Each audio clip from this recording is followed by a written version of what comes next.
করতেছে। আমরা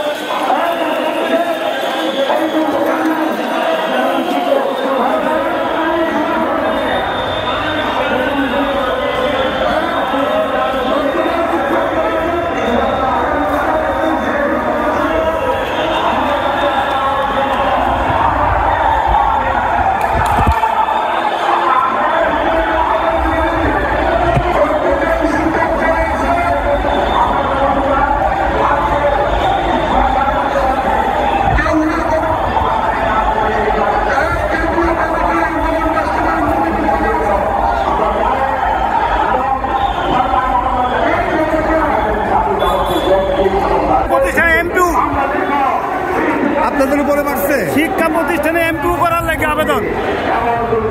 আপনারা এই আবেদন নিয়ে আসছেন, তখন আপনাদেরকে পানি মারছে আর সাউন্ড গ্রেনেড মারছে।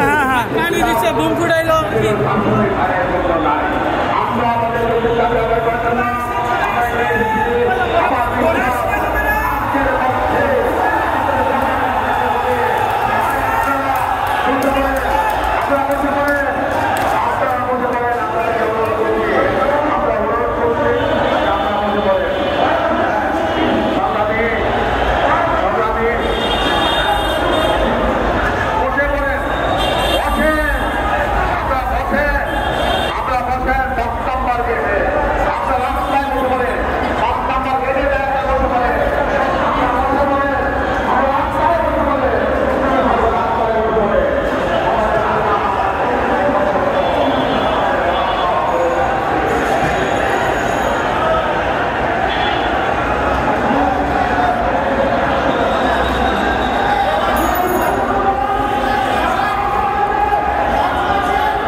হামলা মামলার পরিবর্তে সমাজ কল্যাণ মন্ত্রণালয়ে আপনারা এগিয়ে আসুন। শিক্ষকদের কাছে আপনাদের যেই দাবিগুলো আছে তার যৌক্তিক সমাধান গ্রহণ করে, যৌক্তিক সমাধানের মধ্য দিয়ে, আলোচনার মধ্য দিয়ে আগামীর রাষ্ট্রের সুষ্ঠু একটি নির্বাচন করার লক্ষ্যে আপনারা এই শিক্ষকদেরকে পাশে নিয়ে রাষ্ট্র বিনির্মাণের প্রকল্প গ্রহণ করুন। সামগ্রিকভাবে জাতীয় নাগরিক পার্টির পক্ষ থেকে আপনাদের ন্যায্য অধিকারের পাশে থাকার প্রতিশ্রুতি দিয়ে আজকে আমি আমার বক্তব্য শেষ করছি। ইনকিলাব জিন্দাবাদ।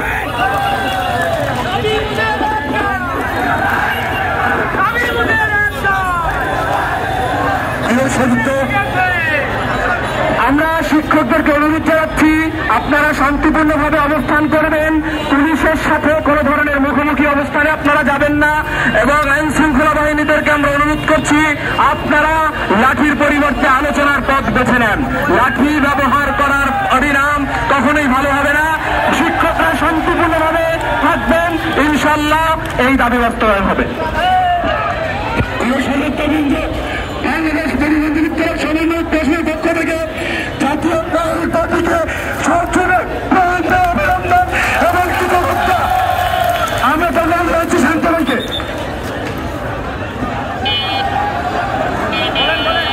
সম্মানিত উপস্থিতি, প্রতিবন্ধী বিদ্যালয় সকলে বসে পড়ুন।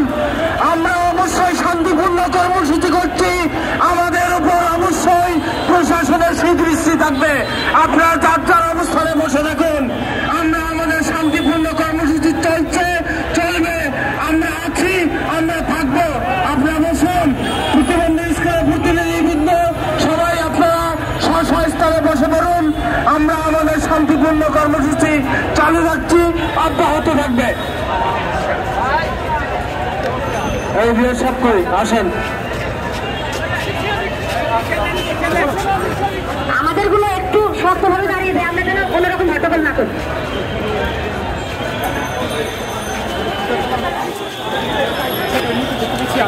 আমাদের প্রতিনিধিদেরকে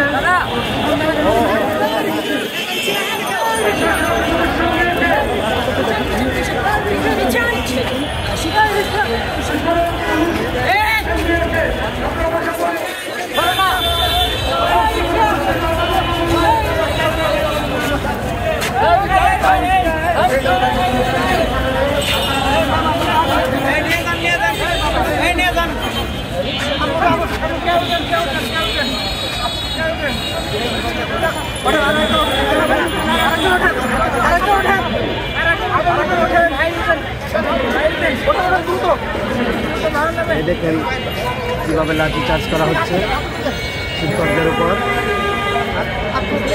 দেখেন, এই হচ্ছে শিক্ষক। আপনারা সবাই দেখে রাখেন, ভবিষ্যৎ প্রজন্মকে আর বলবেন না কেউ শিক্ষক হওয়ার স্বপ্ন যেন কেউ না দেখে। যেখানে পৃথিবীর সমস্ত দেশগুলোতে তাদের প্রত্যেকের স্বপ্ন থাকে শিক্ষক হওয়া, আমাদের দেশে আর কেউ আসবে না এই শিক্ষকতা পেশায়। আপনারা সবাই দেখছেন, এর থেকে নিম্নমানের যে কোনো মজুরিতে কাজ করে অনেক ভালো। দ্রুত চলো, দ্রুত ছেড়ে দেন, ছেড়ে দেন, অসুস্থ লোক।